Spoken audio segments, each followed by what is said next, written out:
find truth. All you can do is find false, drop it and get rid of it. And eventually, when you can't get rid of any more false, what you're left with is the truth. How much false can you find? And there's lots in history.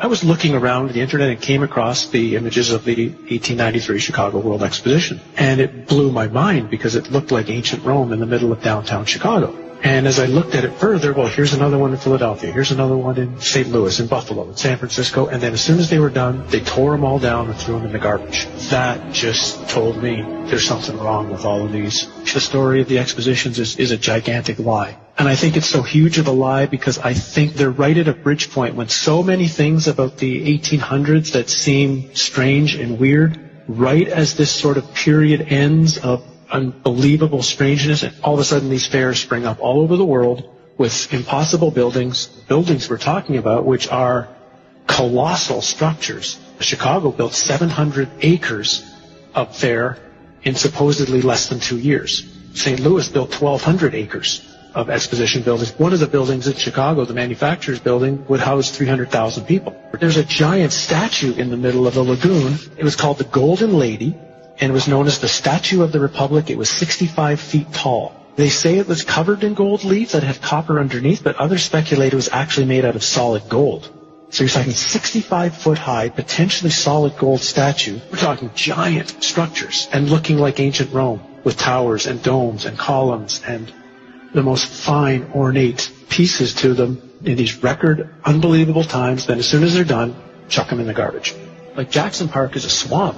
So supposedly they had to drive down tens of thousands of wooden stakes in order to support the weight of everything. They dug out massive lagoons, lakes. They had a canal system that ran through the entire exposition. They also had an above-ground electric train. An electric train, well, where's the electricity coming from? That's running around the park. They had a moving walkway down by the shore. Not enough people are asking, where does this technology come from? Just to frame it, if I'm not mistaken, the Chicago Fair was the first time people had seen electric light. Tesla's the one who got the electricity contract for the Chicago Exposition, and it was certainly more than all of the lights anyway that were in New York City at the time were at the Chicago Exposition. Now, it must have been mind-blowing for most of those people who had only seen gaslight or candlelight at night to see that city lit up in such a way. Again, count the ways. It's 1901. We are told, whether it's true or not, the idea of being able to electrically do anything hasn't been around that long. And this fair is bizarre. This is supposed to be Tesla's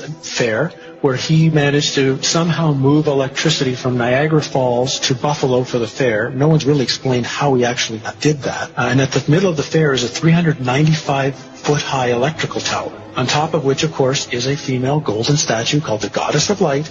That this thing was lit up by some suggest 500,000 electric light bulbs. Again, when you look at the photos of this thing, it's just, where do they really get the power from? I mean, think of what it would take today if you had a place with no electricity and no way to pipe it in. The generators that would have to be built. For example, there's a building that went up for the Barcelona Exposition in 1888. It was claimed to be the fastest built building in the world. 5,000 square meters, capacity for 2,000 guests, 600 rooms, 30 apartments, and it was supposed to be built in 53 days. This is supposed to be a time of horse and buggy.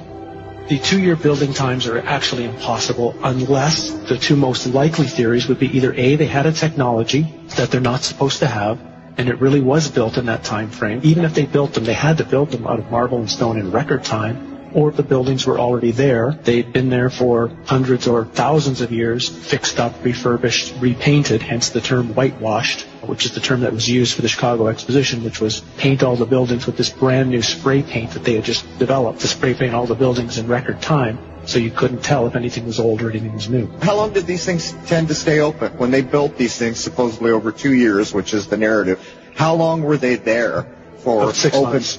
6 months for the public to come. And then what was amazing, for example, in St. Louis, 2 days after the fair ended, they brought in a demolition team from Chicago with explosives and blew the thing up. They actually used dynamite to blow it up, and they say threw it in landfills. The things like the World Fairs shows there was a time in our past, and even not that far in our past, where humans seem to be at a completely higher level. Human living and human knowledge were constructed into the buildings using cymatics, using sacred geometry. These fairs, they're so important to study because the history that we know right now as history was invented at the time these fairs were going on. One of their underlying nefarious purposes was to teach a historical narrative to the population that they were supposed to believe and agree with. And scarily, the world we're walking into today is in some way has its origins during the time of these fairs.